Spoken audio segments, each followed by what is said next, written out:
ఆనందుడు ఇక్కడ బోధి విత్తనాలు తీసుకుపోయి మన విహారాన్నన్నింటిలో వేస్తే బోధి వృక్షాలు మొలకెత్తుతాయి. బోధి వృక్షం అంటే బౌద్ధానికి, బుద్ధునికి ప్రతినిధి కావాలి. బోధి వృక్షం చూసినప్పుడల్లా బుద్ధుడు గుర్తుకు రావాలి. బౌద్ధ మతానికి, బౌద్ధానికి బోధి వృక్షం అనేది ప్రతినిధిగా ఉండాలి అని నేననుకుంటున్నాను అని బుద్ధుడినడిగితే, అలాగే నీకు ఇష్టం ఉంటే అలాగే చెయ్యి అని బుద్ధుడు చెప్పారు అని మనం చివరగా చదువుకున్నామండి. ఇంకా ఈరోజు ఆహ్, కంటిన్యూయేషన్‌గా బు ఆనందుడు అడుగుతున్నాడు బుద్ధుణ్ణి. "సహనా భవతు సహనౌతు నస్తు సహవీర్యం కరవావహై" అంటే ఏమిటని ఆనంద భిక్షు ప్రశ్నించాడు బుద్ధుణ్ణి. బుద్ధదేవుడు అది చాలా సున్నితమైన అంశం ఆనంద్. ఒక జవాబు ఆశించిన ప్రశ్న కాదది. ఆ మాటల్లో పరస్పర సహకారం ఎంతో ఉంది. మాటలతో వివరించడం కష్టం. వివరించినా కూడా అర్థం చేసుకోవడం మరీ కష్టం. సుదీర్ఘ ప్రసంగాల అర్థమైనట్లే ఉంటాయి కానీ అర్థం కావు. సధర్మాన్ని అర్థం చేసుకొని ఆచరిస్తున్నవాడు ఉరివిల కశ్యపుడు. సారిపుత్ర కొంతవరకు సాధించాడు. ప్రతి క్షణం చైతన్యంతో తొణికిసలాడాలి. ప్రపంచమంతా దారాల అల్లిక. ఒక దారం మరొక దారంతో ఎక్కడో ముడిపడి ఉంటుంది. అంటే బుద్ధులు అంటున్నారు, మాటలు పైకి చాలా ఈజీగా, సులువుగా అర్థమైనట్టుగానే ఉంటాయి కొన్ని పదాలు. కానీ దాని లోపల అర్థం అనేది చాలా డీప్‌గా ఉంటుంది అనేది ఆయన చెప్తున్నారు. వివరించినా కూడా అర్థం చేసుకోవడం కొన్ని కష్టము. సుదీర్ఘ ప్రసంగాలు అర్థమైనట్లే ఉంటాయి కానీ అర్థం కావు. ఇట్లాంటి వాటిని కశ్యపుడు ఆయన స్వధర్మాన్ని అర్థం చేసుకొని ఆచరిస్తున్నాడు ఉర్విల కశ్యపుడు. సారిపుత్ర కూడా కొంతవరకు సాధించాడు. అర్థం చేసుకొని దాన్ని ఆచరించడం. ఆహ్, ఇంకా కంటిన్యూయేషన్‌గా అంటున్నారు. ప్రతి క్షణం చైతన్యంతో తొణికిసలాడాలి. ప్రపంచమంతా దారాల అల్లిక. ఒక దారం మరొక దారంతో ఎక్కడో ఒక దగ్గర ముడిపడి ఉంటుంది. జనన మరణాలు అన్ని ధర్మాలకు వర్తిస్తాయి. పరస్పరాశ్రయం అంటే ఏమిటి? ఒకటి మరొక దానిపై ఆధారపడటమే కాదు, ఒకదానిలో అన్నీ ఉండటం. అంటే ఒకదానికి మరొకదానికి ఆంతరంగిక సంబంధం ఉంటుంది. ఆ ధర్మం ఆ ధర్మ సూక్ష్మం అనేది తెలిస్తేనే జనన మరణాల వలయాన్ని భేదించవచ్చు. ప్రతి కార్యానికి కారణం అనేది ఉంటుంది. కారణాలు 4 విధాలుగా ఉంటాయి. ఒకటి సృష్టించబడటానికి వేరొకటి ప్రధాన కారణం.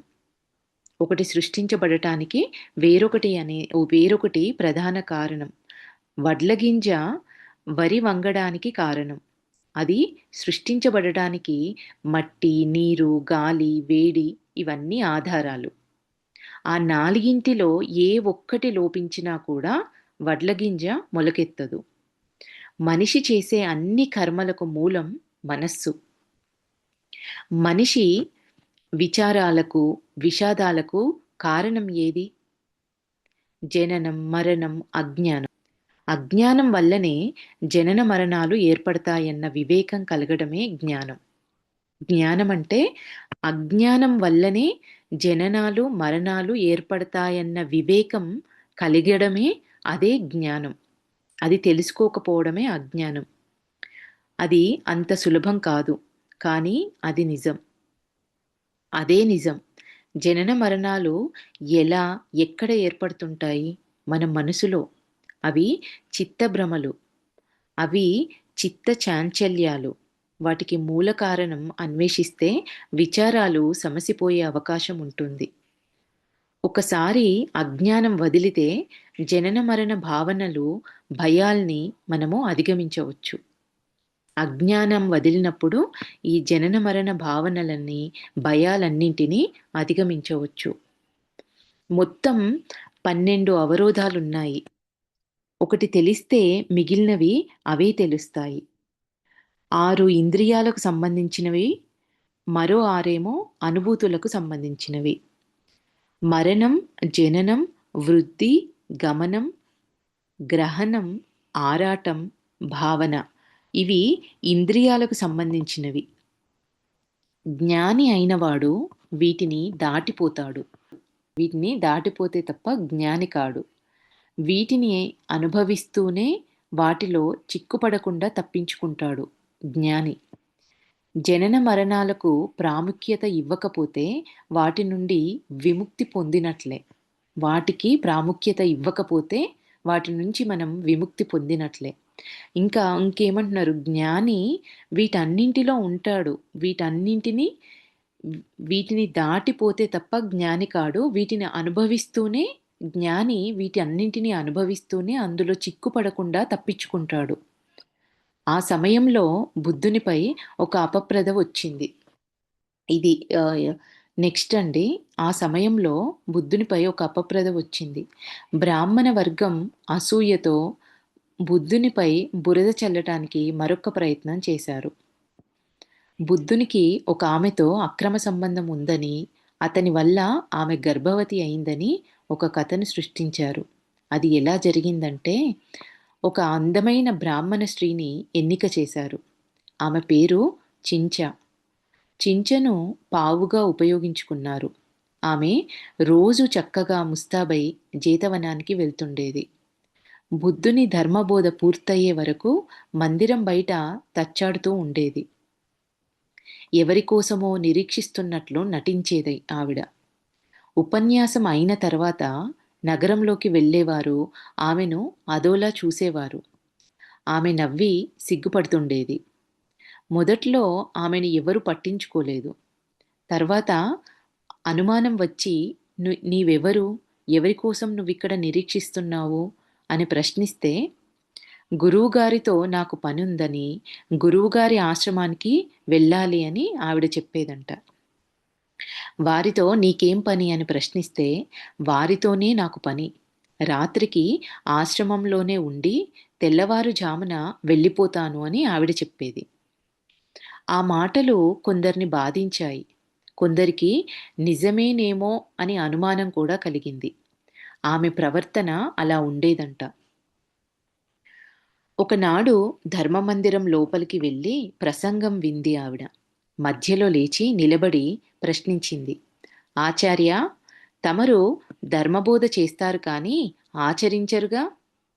సభికులు, భిక్షులు ఆవిడ లేచి అట్లా మాట్లాడేటప్పటికీ అందరూ అవాక్కయ్యారంట. ఆమె మళ్ళీ ఇలా అంటుంది, నా విషయంలో ధర్మం సెలవీయండి మీరు. మీ వల్ల నేను గర్భవతినైనాను. నా కడుపులో పెరుగుతున్న బిడ్డకు మీరే తండ్రినని సభాముఖంగా అంగీకరిస్తారా మీరు? బుద్ధుడు ఈ మాటలు విని తొనకలేదు, బెనకలేదు. కుమారి, నీ మాటల్లోని సత్యం నీకు తెలుసు, నాకు తెలుసు అన్నారంట. బుద్ధుని నిగ్రహం ఆమెను కొంత కలవరపరిచింది. అవును, నిజానిజాలు మీకు నాకు తెలుసు అని ఆవిడంది. జనానికి కోపం వచ్చి ఆమెను తరిమికొట్టారు. ఆమె ప్రాణభయంతో పారిపోతూ బయట ఒక స్తంభానికి తగిలి కింద పడింది. పొత్తి కడుపులో చీర కింద దాచిన చెక్కపలక కింద పడింది. అది పాదాల మీద పడటంతో పాదం గాయమైంది. ఆమె చేస్తున్న మోసం అందరూ గ్రహించారు. భిక్షిని క్షేమ ఆమెను తన కుటీరానికి తీసుకువెళ్ళి ఉపచర్య చేసి ఆవిడను తిరిగి పంపేసిందంట. తర్వాత బుద్ధుడు తన ప్రసంగం కొనసాగించాడు. జ్ఞానం చిన్నా చితకా విశ్వాసాలను తుడిచిపెడుతుంది. మహారణ్యంలో మృగరాజు ఉంటుంది. అది తన గుహ నుండి బయటకు రాదు. వచ్చే ముందు భీకరంగా గర్జిస్తుంది. సింహగర్జనకు అరణ్యంలోని ఇతర జంతువులు ఎక్కడివక్కడ తప్పుకుంటాయి. సింహం దారికి అవి అడ్డం రావు. సింహగర్జన ఏనుగులకు సింహ స్వప్నమే. అరణ్యంలో సంచరించడానికి బయలుదేరే ముందు సింహం గర్జిస్తుంది. దీన్ని చెప్తూ జ్ఞానం చిన్నా చితకా విశ్వాసాలను తుడిచిపెడుతుంది అని చెప్తూ ఈ మహారణ్యం గురించి, మృగరాజు గురించి చెప్తున్నారు. మీరు వాస్తవం కాని దానిని వాస్తవంగా భ్రమపడతారు. ఏది అవాస్తవమో తెలుసుకోవడం జ్ఞానం. జ్ఞాని అజ్ఞానం తెరలు తొలగిస్తాడు. జ్ఞానం దానంతట అదే ప్రకాశిస్తుంది. అదే సత్యదర్శనం. సమాజంలో మనుషులు 4 రకాల ప్రలోభాలకు గురవుతూ ఉంటారు. విషయ వాంఛలు, సంకుచిత బంధాలు, అనుమానాలు, ఆత్మ గురించిన భావన, ఈ 4 భ్రమల్ని తొలగించుకోవటానికే జ్ఞానం. ఈ 4 భ్రమల్ని తొలగించుకోవటమే జ్ఞానము.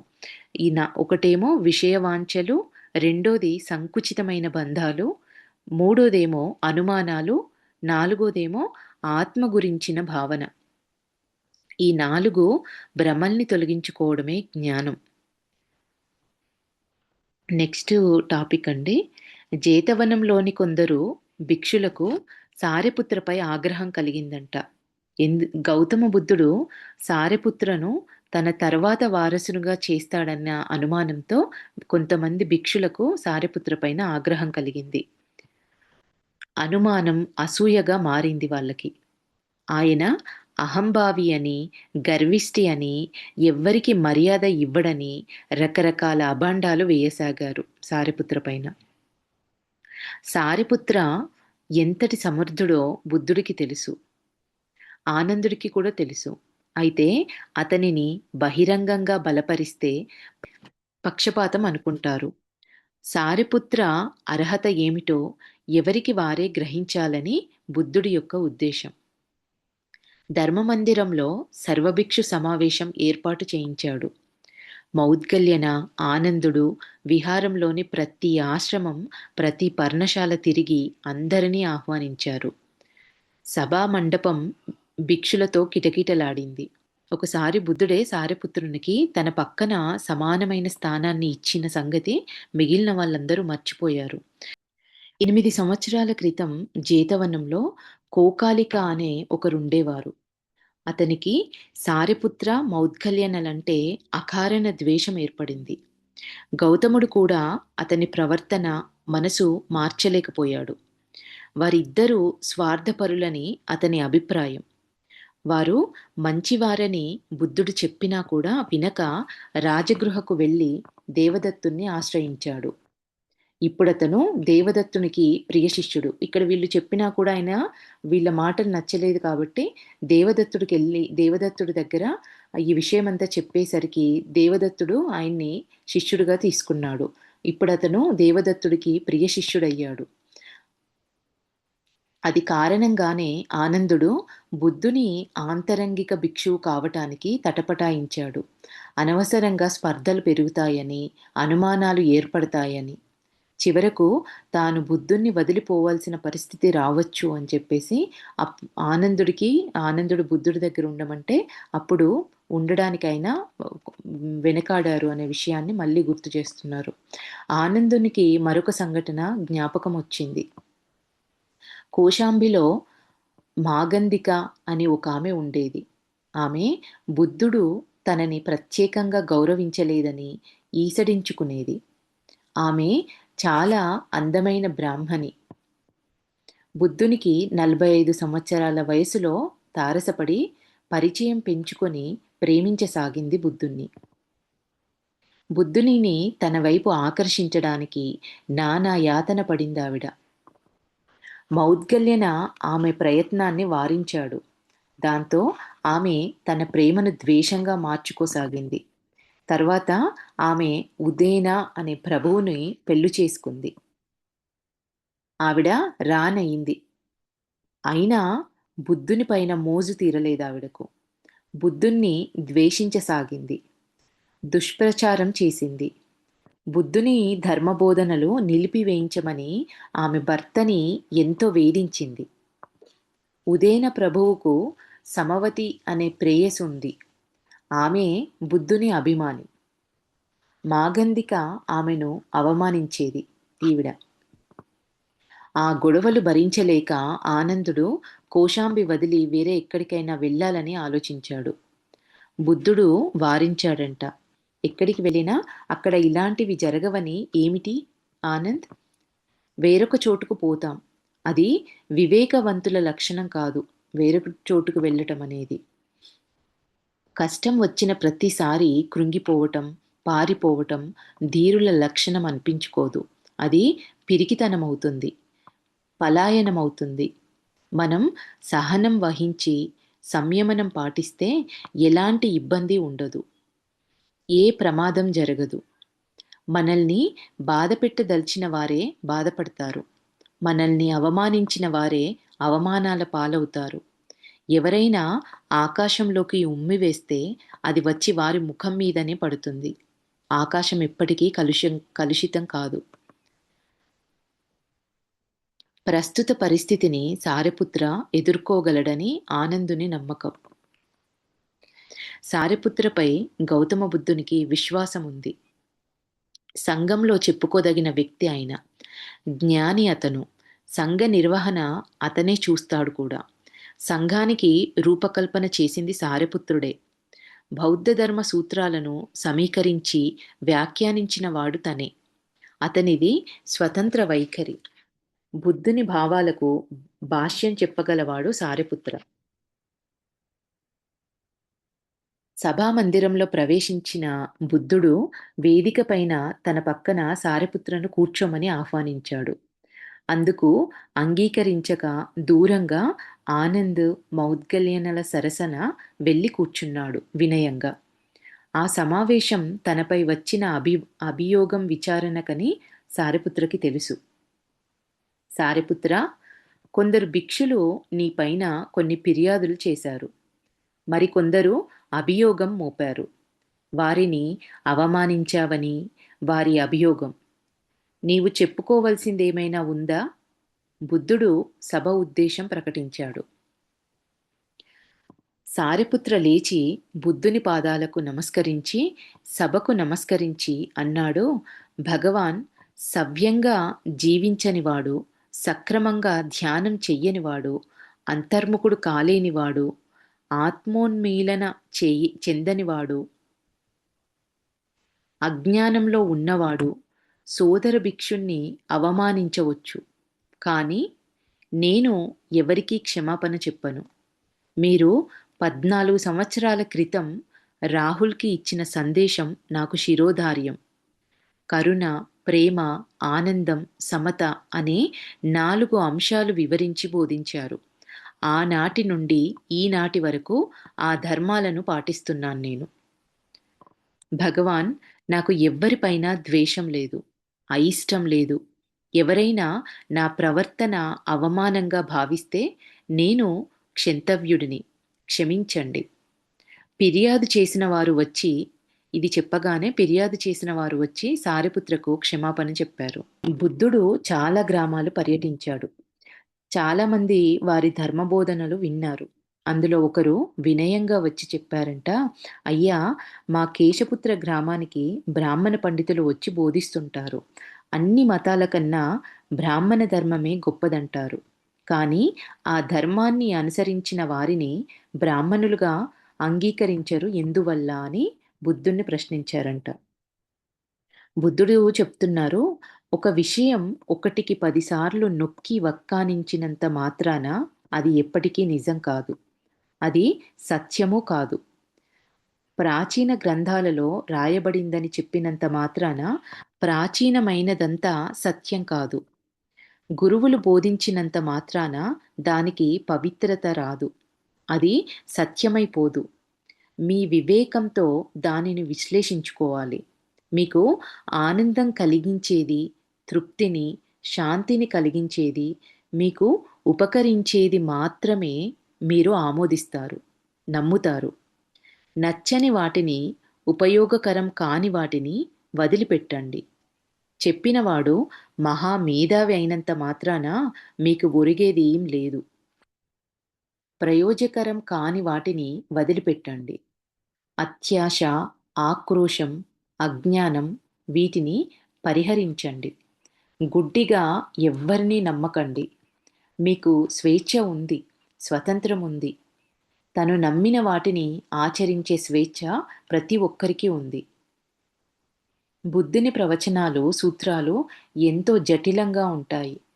సారిపుత్ర లాంటి వారు వ్యాఖ్యానిస్తే తప్ప ఆయన చెప్పిన ప్రవచనాలలో సూత్రాలు అర్థమయ్యేవి కావంట.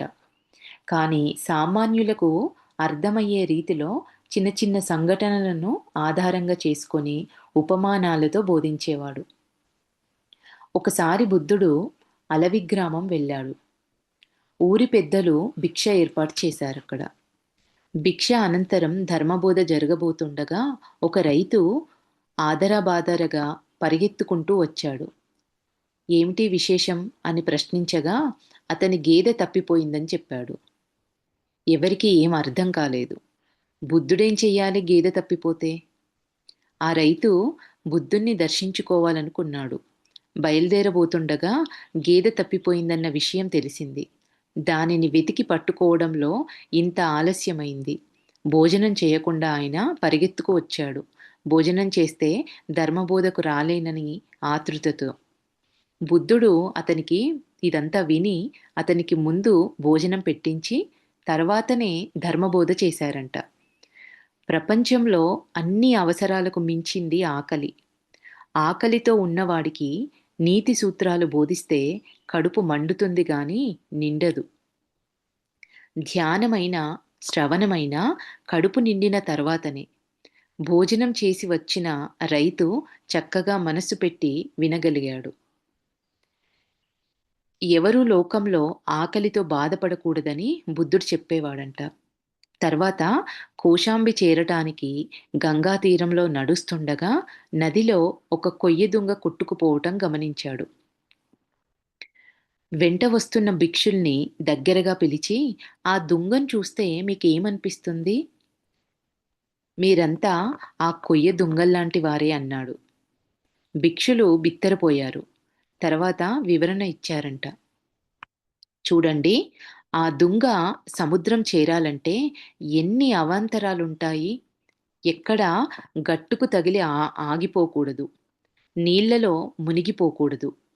నది మధ్యలో ఉన్న ఇసుక మేటల వద్ద ఆగిపోకూడదు. ఎవరూ దానిని తస్కరించాలన్న ఉద్దేశంతో ఒడ్డుకు లాగకూడదు. సుడిగుండాలలో చిక్కుకోకూడదు. ఇన్ని అవాంతరాలు దాటితే తప్ప అది సముద్రాన్ని చేరదు. మనం కూడా ఎన్నో అవరోధాలు అధిగమిస్తే తప్ప నిర్వాణ పదం చేరలేము. ఇంద్రియ లోలత్వం కూడదు.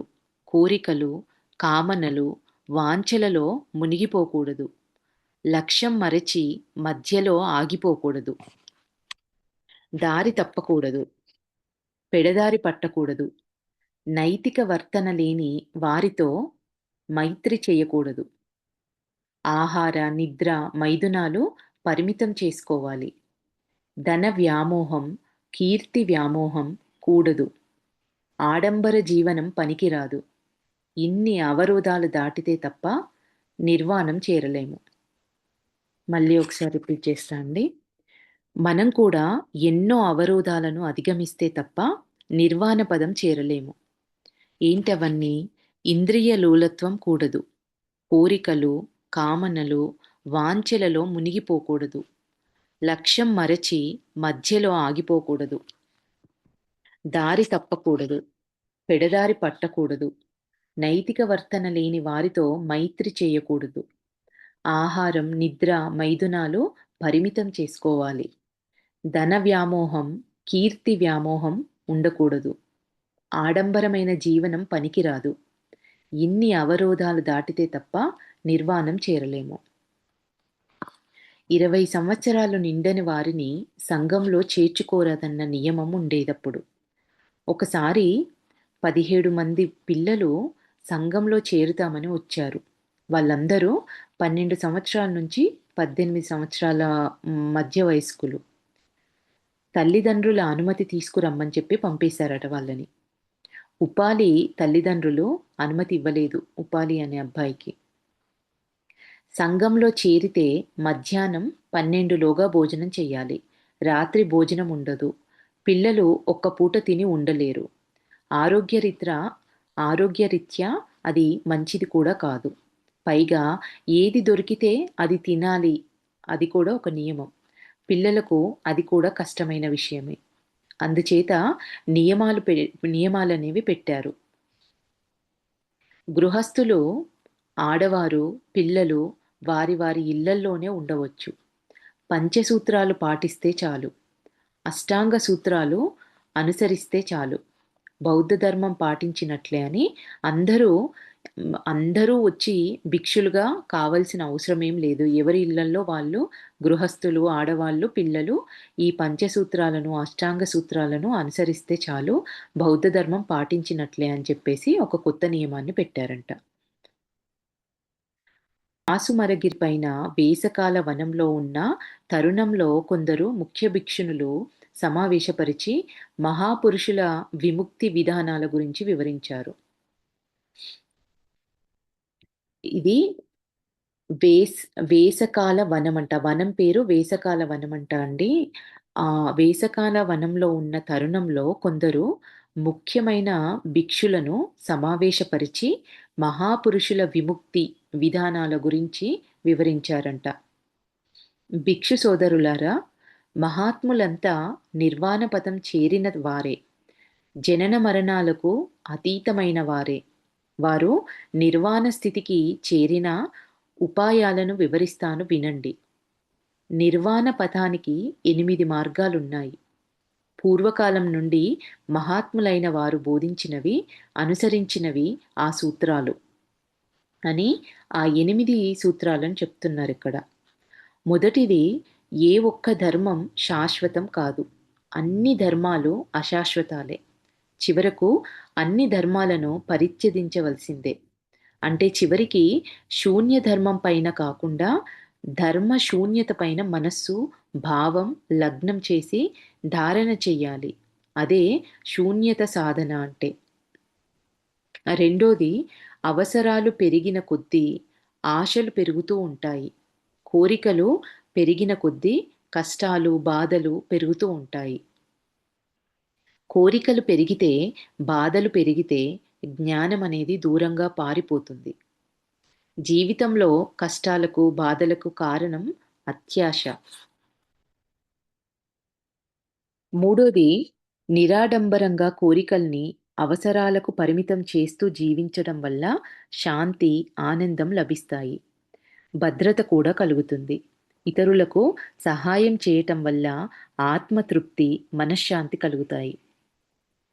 నాలుగోది, సాధనను నిర్లక్ష్యం చేయకూడదు. తీవ్రమైన సాధన వల్లనే లక్ష్యాన్ని చేరగలరు. బద్ధకం, సోమరితనం, నిర్లక్ష్యం, విషయ వాంఛలు ప్రగతికి నిరోధకాలు. ఐదోది, జనన మరణాలకు కారణం అజ్ఞానం. ఆత్మ సంస్కారం కలగటమే జ్ఞానం. జ్ఞానాన్ని పెంపొందించుకోవటమే విముక్తికి మార్గం. ఆరోది, మనిషి కోపానికి, ద్వేషానికి కారణం దరిద్రం, స్వార్థం. వాటి వల్ల ఆలోచనలు ప్రతికూలంగా మారుతాయి. మనిషి యొక్క కోపానికి, ద్వేషానికి కారణము దరిద్రము, స్వార్థము. వాటి వల్లనే ఆలోచనలు ప్రతికూలంగా మారుతాయి. ఏడోది, జ్ఞాన మార్గంలో పయనిస్తూ ప్రాపంచిక ప్రలోభాలకు లోను కాకూడదు. బంధాలలో చిక్కుపడిపోకూడదు. ఎనిమిదోది, మనం ధ్యానం చేసేది మన కోసమే కాదు. ధ్యానం వల్ల పొందే జ్ఞానం ఇతరులను జ్ఞానం వైపు మళ్లించేది కావాలి. మళ్ళీ ఒకసారి రిపీట్ చేస్తా అండి. మనం ధ్యానం చేసేది మన మన కోసమే కాదు. ధ్యానం వల్ల పొందే జ్ఞానము ఇతరులను జ్ఞానం వైపు మళ్లించేది కావాలి. ఈ 8 సూత్రాలు మహాత్ములైన వారందరూ అనుసరించవలసినవి.